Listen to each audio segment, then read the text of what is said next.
a question. After the seed sprouts, will it grow into anything?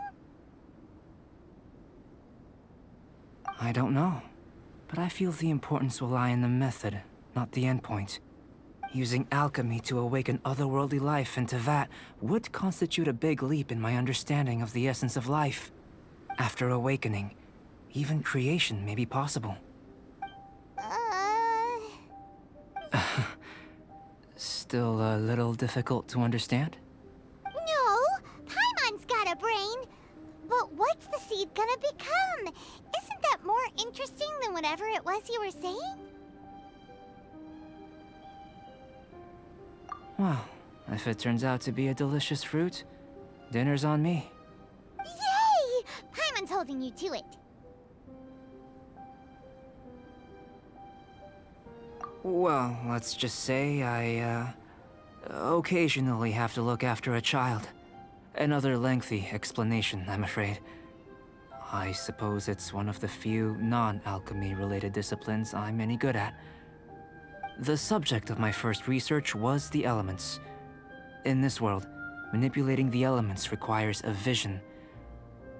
Though I can't see anything resembling one on your person, how you're able to freely manipulate elemental power is something I'd like to ascertain.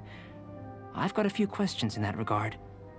Firstly, do you have any extra organs?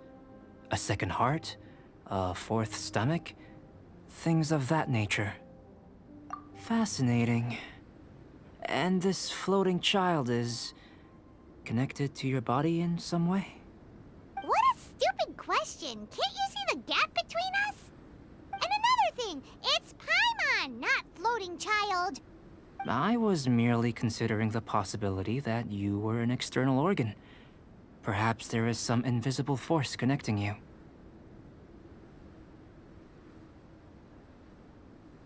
Oh, that rules out that possibility. I wonder, did Paimon guide the elemental power to you? But that would mean that Paimon's elemental power would be enough to break through a mountain rock at least 10 meters thick, or cause the waterfall south of Springville to flow backwards. No, that definitely can't be it. Hey, how would you know anyway? In that case, it would appear that there's no obvious difference between the composition of your body and that of the humans in this world. Given that there's clearly a discrepancy in the research, it seems that only experimentation will yield the answers. Firstly, this mysterious elemental power. I'd like to examine exactly how it manifests externally. Let me lure a few slimes to the area. Perhaps you'd be able to defeat them, using whatever method comes most naturally to you. Huh? Doesn't seem very sciencey. Direct and clear observation are imperative to a good experiment. This is just a simple exercise. Naturally, if you require a greater challenge, we could bring in 6 Oceanids. Slimes! Slimes are fine.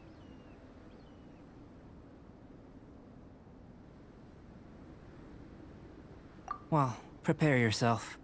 The slimes will be here any moment.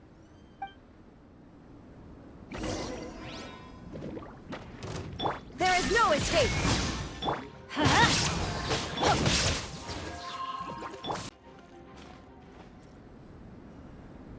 Great work. Did you feel anything out of the ordinary? If you're injured, I have a few emergency potions ready. Excellent. According to my observations, the manifestation of the external elemental flow is as expected.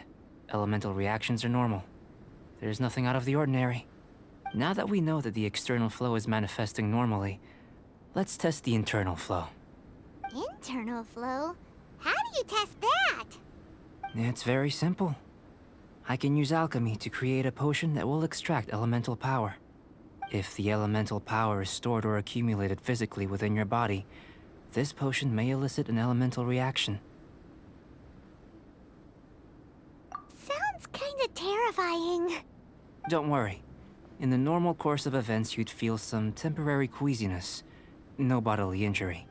And in the abnormal course of events? If anything unexpected occurs, I've made the necessary preparations. Try not to worry. Well, it's not that there aren't any risks involved, but if there is anything blocking your elemental flow, we'll be able to locate it with this test. Just a warning. If an internal elemental reaction occurs for any other reason, that's a bad sign.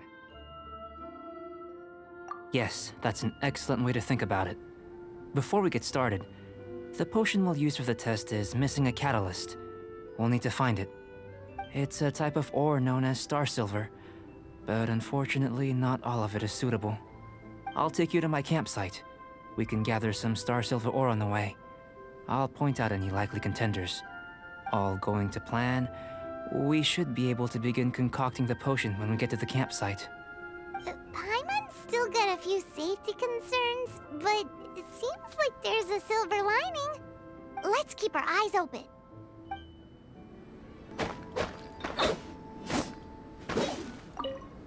Here, should do for catalyst purposes. This one, usable with a bit of polish. What luck. This should be enough. My campsite is just up ahead. I'll lead the way.